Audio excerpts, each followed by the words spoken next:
परी लूना अपने जंगल वाले घर से बहुत प्यार करती थी। यह धूप और पेड़ों की सरसराहट से भरी एक जगह थी। एक दिन लूना फूलों के बीच उड़ रही थी कि तभी उसने एक फर्न के नीचे कुछ चमकता हुआ देखा। यह एक छोटा सा तारा था।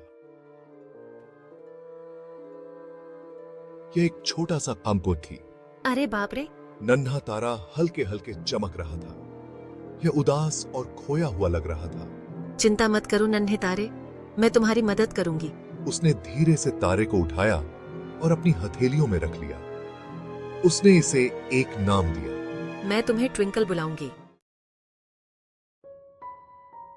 लूना ट्विंकल की मदद करना चाहती थी, लेकिन एक छोटी सी परी एक तारे को वापस आसमान में कैसे लौटा सकती है? मुझे सनबीम से मदद मांगनी चाहिए। सनबीम एक बुद्धिमान उल्लू था। वह सबसे ऊंचे ओक के पेड़ पर रहता था। लूना उसकी शाखा तक उड़ गई। सनबीम, क्या आप मेरी मदद कर सकते हैं? सनबीम ने अपनी एक भूरी आंख खोली। उसने ध्यान से लूना की कहानी सुनी। हम चांद में सितारों की मदद करने की शक्ति होती है। तुम्हें ट्विंकल को चांद के पास ले जाना होगा। लूना ने सनबीम का धन्यवाद किया। वह वापस ट्विंकल के पास उड़ गई। हमें चांद की यात्रा करनी चाहिए। ट्विंकल हल्के से झिलमिलाया, लेकिन लूना को पता था कि वह डरा हुआ है। चिंता मत करो, मैं तुम्हें सुरक्षित रखूंगी। साथ में वे चांदनी जंगल के माध्यम से उड़ान भरी।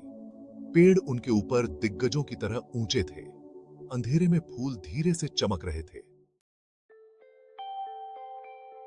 अंत में वे चांदनी से नहाए हुए एक समाशोधन पर पहुंचे। चांद उनके ऊपर ऊंचा लटका हुआ था।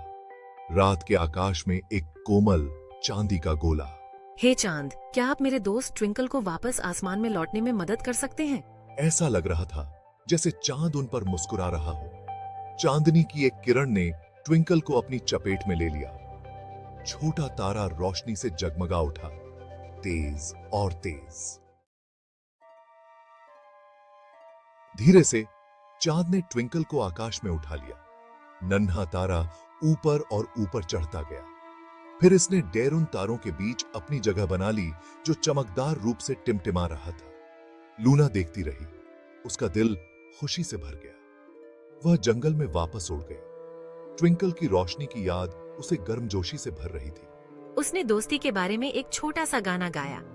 वह जानती थी कि भले ही वे अलग थे, वह और ट्विंकल हमेशा दोस्त रहेंगे। उस रात जंगल और भी जादुई लग रहा था। ऐसा लग रहा था जैसे खुद तारे लूना का गाना सुन रहे हों।